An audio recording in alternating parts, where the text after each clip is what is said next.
So I'm here with Sherida, who made Beyond Eyes, and she's going to show us through it a little bit to show us like what's going on and stuff. But Sherida, a little bit of coolness for you. If it's good, you get to, at the end, you get to have a little dip in the mystery pack. So no pressure. Oh yes, many, lots of pressure. But I want that stuff. let's have a look at Beyond Eyes. All right. So you made this by yourself? Yes. Like that sounds really constant. Like you made this all by yourself. I mean, like you're just like a one lady dev team. Yeah, actually, yes. Okay, cool. So what's the sort of main idea behind it? Okay, so the idea is that you play, you guide a blind girl. You're not actually playing her.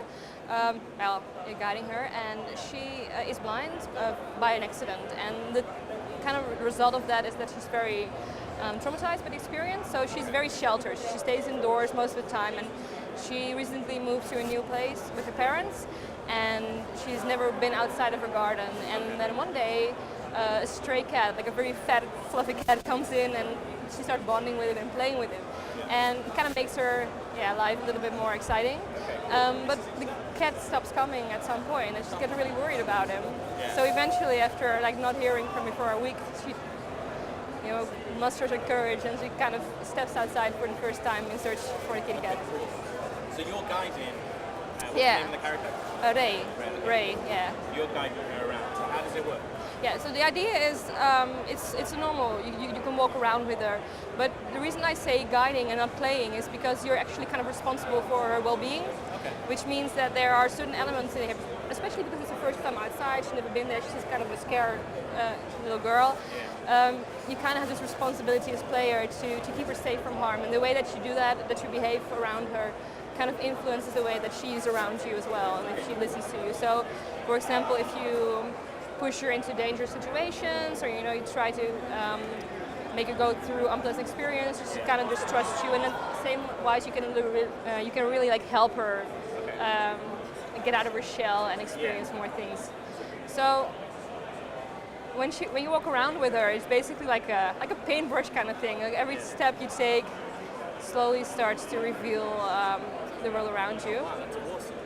Yeah, and so this is kind of the close proximity stuff that goes visible, but of course like sound and plays a lot of a part in this game. So if you want to listen more closely to the individual sounds around you, you can focus, and then she starts. So you'll hear sounds and you can sort of move towards those. Yes, exactly. Other things you can, for example, see are things that have a certain scent. Yeah, that's Like for example, here there's a strong scent coming from here. You can go there, examine it, and see what's happening there. This is a bit out of reach. It's really beautiful. Like I kind of feel a bit sorry for her because she's blind. She doesn't get to see it. And this is actually her interpretation of the world. So actually, it's kind of better than the. Does get to see it. Yeah. Do you ever get to see what the actual world looks like compared to Well, when I started making the game, it was very much a prototype. Yeah. And it was a different character back then as well, and I kind of had the idea of revealing the world to the player afterwards and being like a very depressing, kind of like a suburban. So that was the original idea of it, but I kind of like the illusion of the fairy tale. This is way better. Yeah. But how did the idea for the game come around? It started with the art style, actually. I was trying to look, I like games that have a little bit more, like a different art style, and I really wanted to play something that had this kind of watercolory feeling to it, and I couldn't find anything like it, so I started thinking okay, how can I make it myself? So I really wanted to have like a slow-paced game, like appreciate your surroundings, kind of taking everything in and going for those like otherwise overlooked pieces of beauty. So how long have you been making this? I started working on this, I found something.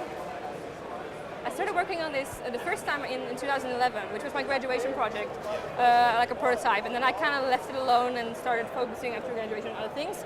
And last year I thought I really want to finish this game, really want to finish this game, so I started working on it full time.